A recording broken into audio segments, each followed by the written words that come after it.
오직 성령으로란 제목으로 함께 은혜를 나누려고 합니다. 영화를 제가 자주 보진 않는데 가끔 영화를 보면 생각나는 대사들이 좀 있습니다. 장면들이 있고 그 중에 톰 크루즈가 주연한 탑건이라는 영화입니다. 이 탑건의 영화를 보면서 이렇게 많이 기억에 남는 장면이 있습니다. 이 장면도 미국 전투기 조종사를 소재로 하는 영화가 바로 이 탑건인데, 조종사로 시작해서 이제 최근에 나온 영화는 그 전투기 조종사를 훈련하는 교관으로 나오는 매버릭이라는 이름으로 나오는 영화입니다. 이 사람이 교관이 돼서 미국 전역에서 가장 훌륭하고 뛰어난 전투기 조종사 14명을 모아서 훈련을 시키는 장면이 있습니다. 그때 이 매버릭이 F-16 그 두꺼운 그 책을, 비행기에 대한 책을 이렇게 가지고 와서 학생들에게 묻습니다. 파일럿들에게요. 너희들은 이 F-16에 대해서 잘 알고 있는가? 그러자 모든 조종사들이 그렇다라고 대답을 하죠. 그때 이 매버릭이 이렇게 얘기합니다. 너희들과 함께 싸울 적들도 너희들만큼 이 F-16에 대해서 잘 알고 있다. 그리고 너희가 싸워야 또 승리해야 될 적들, 그들을 이기기 위해서는 그들이 모르고 있는 것을 너희들이 알고 있어야 된다. 그것이 바로 너희의 한계다. 이런 말을 합니다. 그 위에 영어로 조그맣게 영어로 써 있는데, 너희들이 한계를 너 스스로도 모르고 너희들과 함께 싸울 적들도 모르기 때문에 그 한계를 뛰어넘는 것만이 적들과 싸워서 이길 수 있다. 뭐 이런 얘기입니다. 멋진 말이죠. 그리고 영화에서도 실제로 그 한계를 뛰어넘어서 승리하고 아주 해피엔딩으로 영화가 끝나게 됩니다. 이런 영화의 제목을 제가 생각하면서 인간적으로 마음에 흥분이 되기도 하고 두근두근 거리기도 하지만 이런 질문을 해보게 됩니다. 인간의 한계는 과연 어디에 있을까? 여러분, 기네스북이라는 책에 보면은 모든 인간의 한계를 뛰어넘는 내용들로 가득하지요. 쉬지 않고 얼마나 사람이 달려갈 수 있는지, 또 숨을 참고 바닷물 속에서 얼마나 오래 견딜 수 있는지, 아주 희한찬란한 내용들이 많아요. 그런데 항상 끝이 있습니다. 아무리 숨을 참는 사람도, 아무리 오래 달리는 사람도 영원히 달리거나 숨을 참을 수는 없기 때문이지요. 한계에 한계가 있다라는 말입니다. 한국은 오늘이 부처님 오신 날인데 그야말로 부처님 손바닥에 있는 손오공이라는 말이 똑같아요. 인간이 아무리 뛰어나도 한계를 넘어서도 또 다른 한계에 있기 때문에 멈추는 것입니다. 거기까지 끝입니다.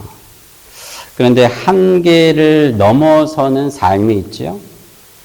우리는 흔히 인간계가 아닌 신계, 신세계라고 얘기합니다. 저는 그리스도인들에게 이것을 믿음과 신앙이 있는 바로 Beyond Limitation, 하나님의 세계라고 부르고 싶습니다. 오늘 우리가 함께 나누려고 하는 하나님의 말씀이 바로 이 내용이에요. 한계를 넘어선 삶, 한계를 뛰어넘는 세계, 하나님의 나라, 하나님의 세계입니다. 오늘 말씀에 등장하는 베드로, 그가 바로 대표적으로 이것을 경험한 사람일 것입니다. 여러분, 베드로는 어떤 사람입니까? 여러분 잘 아는 것처럼 능력과 노력, 의지에 있어서 예수님의 많은 제자들 가운데 베드로를 뛰어넘는 사람은 사실 없었습니다. 수제자였습니다. 가장 미래가 촉망받는 제자, 믿음의 사람 베드로였지요. 하지만 그에게도 한계가 있었습니다. 어떤 한계입니까? 예수님의 책망도 많이 받았지요. 그리고 선생이신 예수가 잡혔을 때 도망가고 3번이나 부인했던 한계에 부딪혔던 그 베드로. 그리고 베드로가 그 한계 속에서 얼마나 많이 눈물을 흘리고 자책을 하고 예수님을 피해 숨었는지 몰라요. 그랬던 그가, 그 사람이 오늘 우리가 함께 읽었던 사도행전 2장의 말씀에 어떻게 묘사되고 있는지 우리는 보게 됩니다. 그 사람이 설교하니 하루에 3,000명이 회심하고 주께로 돌아오는 역사가 일어납니다. 그런데 여러분, 우리가 주목해야 할 것은 이 3,000이라는 넘버, 숫자가 아닙니다. 어떤 분들은 베드로가 설교를 잘해서 3,000명도 전도하는데 왜 목사님은 설교를 이렇게 하셔가지고 3명도 전도가 안 됩니까? 저 얘기하는 거 아니에요. 저 얘기하는 베드로의 설교 때문이 아니지요. 여러분, 사도행전은 베드로의 역사가 아니라 성령의 역사인 줄로 믿습니다. 우리가 다음 주부터 매일 성경 고린도전서 말씀을 이제 묵상하게 되는데요. 고린도전서 2장에 보면 아주 놀라운 내용이 기록되어 있습니다. 사도 바울의 고충이에요. 무슨 고충이냐면 그 위대한 사도 바울 선생님의 설교에 대한 고충입니다. 사도행전 2장 1절에서 5절 말씀입니다. 형제들아, 바울이 얘기하는 거예요. 내가 너희에게 나아가 하나님의 증거를 전할 때에 말과 지혜의 아름다운 것으로 아니하였나니 내가 너희 중에서 예수 그리스도와 그의 십자가 못 박히신 것 외에는 아무것도 알지 아니하기로 작정하였습니다. 내가 너희 가운데 거할 때에 약하고 두려워하고 심히 떨었노라. 내 말과 내 전도함이 설득력 있는 지혜의 말로 아니하고 다만 성령의 나타나심과 능력으로 하여 너희 믿음이 사람의 지혜에 있지 아니하고 다만 하나님의 능력에 있게 하였노라. 당대의 최고의 지성인이 바울이었습니다. 철학과 신학, 그리고 헬라 사람들이 그토록 중요하게 여겼던 수사학의 대가가 바로 바울 아니었습니까? 그런데 그가 뭐라고 고백하냐면 나는 아무리 지혜 있는 말로 멋진 말로 해도 하나님의 말씀을 전할 때는 두렵습니다. 약합니다. 떨립니다. 왜냐하면 내 전도함, 설득력 있는 말이 내 지혜, 내 능력이 아니라 성령의 나타나심과 능력으로 하기 때문입니다. 유대인들은 표적을 구하고 헬라인들은 미련하게 여기는 예수 그리스도의 십자가를 오직 복음만으로 전하기로 결단할 때 바울은 두려웠던 것입니다. 내가 전하고 외치는 것이 마치 허공에 대고 떠드는 것이 아닐까. 그러나 바울은 이렇게 고백합니다. 그 허공을 성령께서 채워주실 것이다. 할렐루야. 나의 부족함과 허공이 크면 클수록 성령께서 역사하는 공간이 더 커지는 것입니다. 여러분, 이것이 신앙의 비밀이요, 한계를 뛰어넘는 한계인 것입니다. 이것이 하나님 나라입니다. 우리 교회도 천장이 참 높은 교회이지요. 그래서 공명이라고 소리를 내거나 노래를 하면 이 빈 공간으로 소리가 울려서 아주 아름다운 소리로 바뀌게 됩니다. 나의 목소리가 아닙니다. 나의 능력이 아닙니다. 주어진 이 공간에, 이 빈 공간이 소리로 채워질 때 들리는 소리, 능력, 이것을 우리를 공명이라고 얘기하는 거예요. 바울이 같은 이치로 이야기하는 것입니다. 아름다운 말, 화려한 말, 능력 있고 논리적인 말, 많은 지혜의 말이 아니라 단 한 가지, 십자가 예수 그리스도의 복음만을 전하고 그 나머지는 성령께서 채워주실 것이다 라고 고백하는 것이죠. 이것이 바울의 능력입니다. 이것이 고린도 교회가 하나님 앞에 쓰임받는 능력이었다라는 것입니다. 우리 한국 교회가 또 많은 전 세계 교회들이 어렵다라고 합니다. 특별히 우리 한국을 생각할 때 우리 한국 하면은 여백의 미라는 것을 생각 안 할 수가 없어요. 그림을 그리도 글을 써도 여러분 이 여백을 채워나가는 것은 그 작가의 능력이 아닙니다. 그 몫은 그것을 보고 그것을 읽는 사람의 몫이에요. 많은 문학가들의 꽃이라고 하는 시를 한번 보십시오. 우리가 가끔 주보에도 제가 시를 싣는데 여러분 시를 쓸 때마다 여백이 얼마나 많은지 몰라요. 얼마나 글이 짧은지 모릅니다. 그 여백은 무엇으로 채우게 될까요? 그것은 바로 내가 그동안 갖고 있는 그 시에 대한 이해가 채워지는 것입니다. 그것이 감동이 되는 것입니다. 우리 한국의 여백의 미는 무엇입니까? 채운 것이 아주 많은 그 공간에 사람들의 상상력과 문해력이 그것을 채울 때 감동과 감화를 받기 때문에 여백의 미가 이해가 되는 것입니다. 그러나 여백이 없는 사람, 이해력이 없는 사람, 그것이 준비되지 않은 사람은 오직 눈에 보이는 것들만 가지고 하려고 하니 이해를 하지 못하는 것입니다. 미술관에 가서 우리 아주 아름다운 작품을 봐도 어떻습니까? 그 작품을 이해하지 못하면 검은 것은 무기요, 하얀 것은 도화지, 이것밖에 알지 못하는 것이. 그러나 그것에 대한 의미를 깨닫고 설명을 들으면 그 작품 하나에 1시간, 2시간을 앉아 있어도 부족하다라는 것이죠. 우리 신앙의 삶이 그렇습니다. 우리 신앙의 삶이 성령으로 우리가 하나님 앞에 나아간다라는 것은 바로 이와 같은 것이죠. 우리가 방언을 하고 예언을 하고 치유가 일어나고 놀라운 능력이 일어나는 것은 눈에 보이는 것들, 귀에 들리는 것입니다. 그러나 진짜 성령의 역사는 보이지 않는 그 공간에 있다라는 것입니다. 그것을 채우는 것이 바로 성령의 역사예요.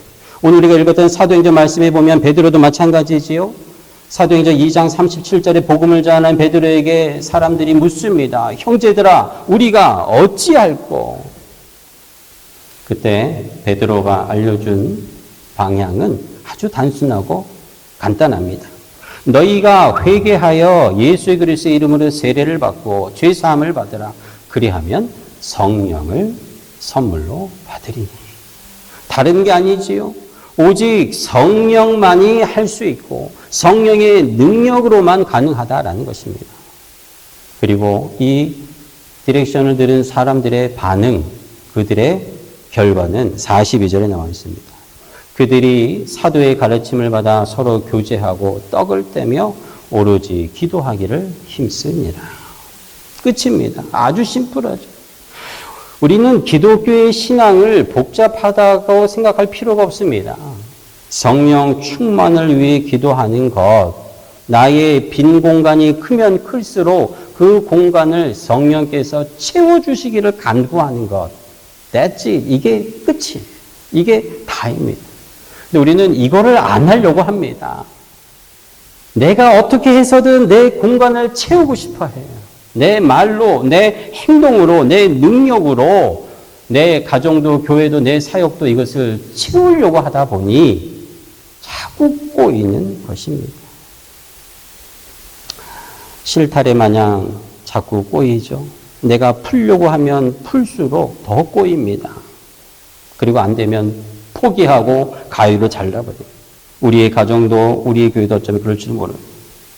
사랑하는 성도 여러분, 여러분들의 삶 가운데 풀리지 않는 문제, 꼬여만 가는 실타래 같은 그런 일들이 있습니다. 내가 하려고 하기 때문에 그래요. 성령께 맡겨야 하는 것입니다. 성령의 역사가 일어나기를 기도하면 여러분들의 풀리지 않는 그 모든 꼬였던 실타래가 어느 순간에 풀려 있는 것을 보게 돼요. 여러분, 우리의 사역도 우리의 열심으로 우리 건강을 지킬 수 있습니까? 건강이 좋은 음식만 드시고 운동을 하루도 거르지 않았던 분들 갑자기 하나님 부름받는 소식을 많이 듣게 됩니다. 이상하게 마음대로 살고 먹고 싶은 거 매일 주무실 때마다 초콜릿을 드시는 분이 그렇게 심장이 건강한지 몰라요. 여러분, 우리가 살아가는 거, 우리가 숨 쉬는 거, 우리가 이 자리에 앉아 있는 것, 내가 건강해서 내 두 발로 걸어 나온 것이 아니라 하나님께서 여러분들의 숨을 붙들고 계시는 것 때문에 그렇습니다. 여러분들의 호흡을 하나님이 붙들고 계시니 지금 여러분들이 숨 쉬고 있다라는 사실이에요. 여러분, 이 사실을 우리가 마음 깊이 깨닫고 그것을 신뢰한다면 우리는 절대로 교만할 수가 없습니다. 내가 무엇이 간데 우리는 먼지와 같은 그냥 훅 불면은 어디로 날아가 버렸는지도 모르는 그러한 존재가 바로 우리인데, 우리는 nothing인데 우리가 무엇이라고 하나님 앞에 나오겠습니까?